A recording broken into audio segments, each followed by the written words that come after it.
So the first decade of 2011, I guess, or the 21st century was known as the era or the age or the decade of mergers and acquisitions, but it's not the first time we've been down this pike.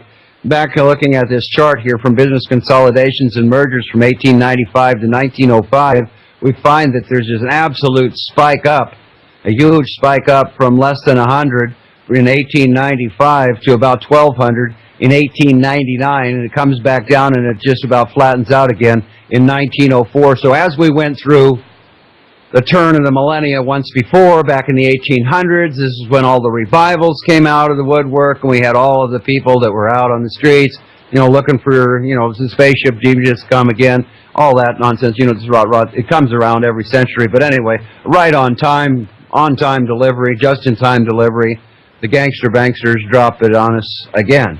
All right? Very, very, very revealing. Conflict and conciliation. Here's a little bit more. Managing the machines. Mass production changed the direction of American industry. It changed the world. Industrialism, the industrial. Mass production changed the direction of American industry. Size, system, organization, and marketing became increasingly important. Size, system, organization, marketing. Now the government, FedGov, they're doing reorganization, all right? Assembly line technology changed tasks and to some extent values.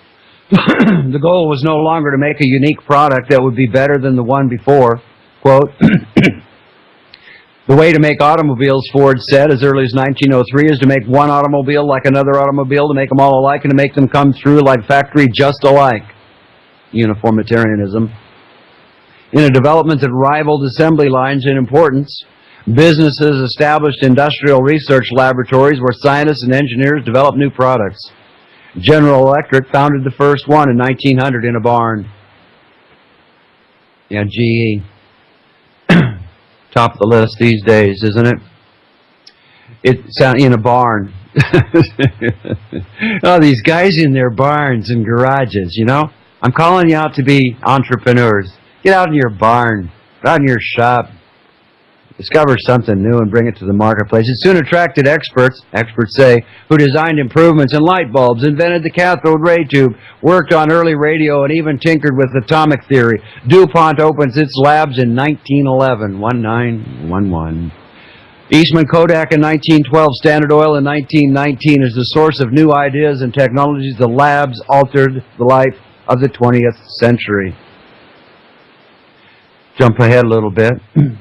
Talk about the suffering, the human suffering. Talk about the white slavery before. You might even look on the YouTube and see if you can find the multi-part series there, white slavery. Strikes and absenteeism increased after 1910. Labor productivity dropped 10% between 1915 and 1918, and the first such decline in memory. In many industries, labor turnover became a serious problem.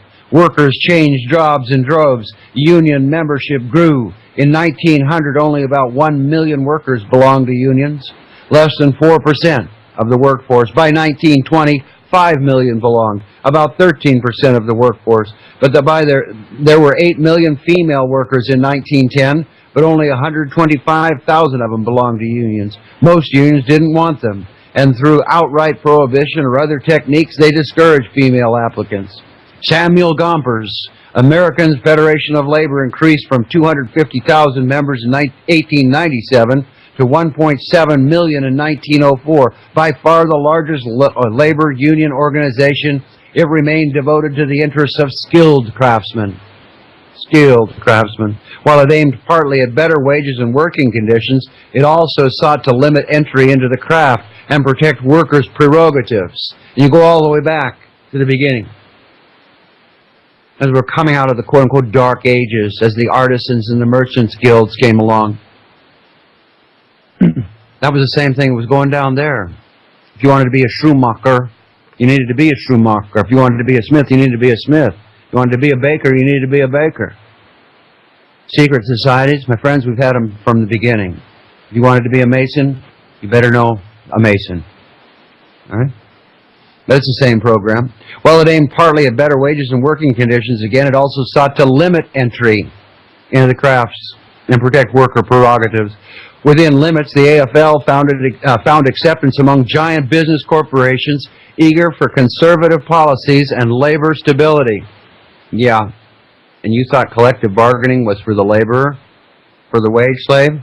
Guess again. Unlike the AFL, the Industrial Workers Union of the world, workers of the world unite, you know, that upraised fist, you know, yo, baby, black power, tried to organize the unskilled and foreign-born laborers working in the mass production industries. Founded in Chicago in 1905, it aimed to unite the American working class into a mammoth union to promote labor's interests. Its motto, quote, "An injury to one is an injury to all." There was a lot of trouble with injuries. The young boys that were hired to work on the spinning machines and other things like that, because of the long hours and the low wages and the poor living conditions, they were expected or instructed to do maintenance and service the machines while they were all operating. Any little one that could get through a work life, you know, with all their appendages would be considered almost a saint among men. Blessed. Blessed to come out with all your fingers and all your toes, your nose, maybe both of your arms, and your life. Bad times. But unlike the Knights of the, an injury to one is an injury to all, stress labor solidarity, as had the earlier Knights of Labor. Now you go back and look at all the fraternal organizations, all the labor organizations, and you're going to find an enormous list. But at the top, there's always a corporate structure, a corporate identity, something that lasts forever. You join one of these unions and you never stay in the union long enough, find other employment outside of the union, or you start your own business, become an entrepreneur, you lose all those union benefits, you never get your retirements, you don't get your pensions or anything.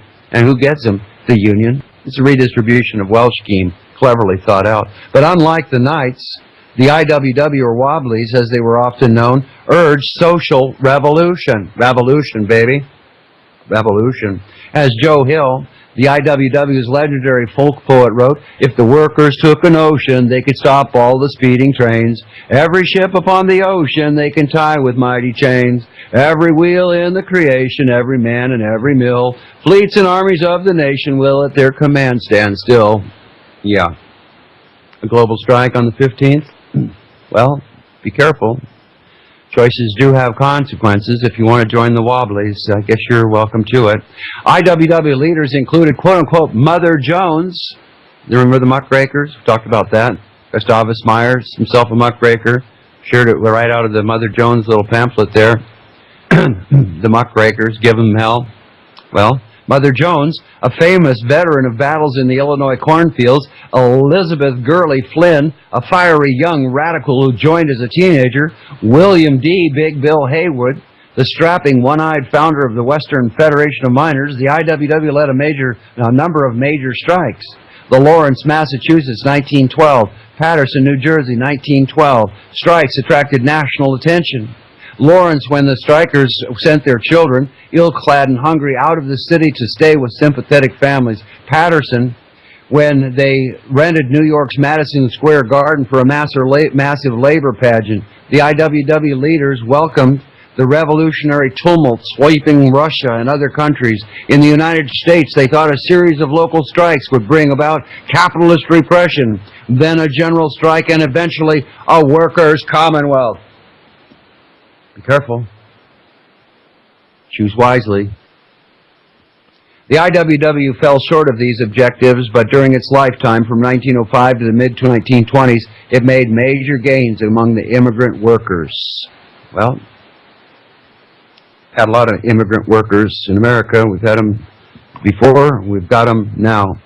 Jumping back into our discussion, lengthy out of the Encyclopedia of the Social Sciences under Trusts, right into the middle where we left off before. You can find the previous segment on the archives. In spite of some expert economic opinion that monopolistic tendencies were inherent in modern industrialism and ought to be controlled, not prohibited, popular opposition to the tendencies emerged in the Sherman Antitrust Acts of 1890. See, all these articles, things I'm sharing with your contemporary. Get us in the right mindset here. Section 1 and 2 of this act, again the Sherman Antitrust Act, which to the present day define the basic policy of the United States towards monopolistic combinations. Again, this encyclopedia was written in the 20s. Every contract, here's the quote, every contract, combination, or conspiracy in restraint of trade or commerce among the several states is illegal, and that, quote, every person who shall monopolize or attempt to monopolize or combine or conspire with any other person or persons to monopolize any part of the trade or commerce among the several states is guilty of a misdemeanor, and both criminal penalties and civil liabilities are provided. Sherman, Antitrust Act.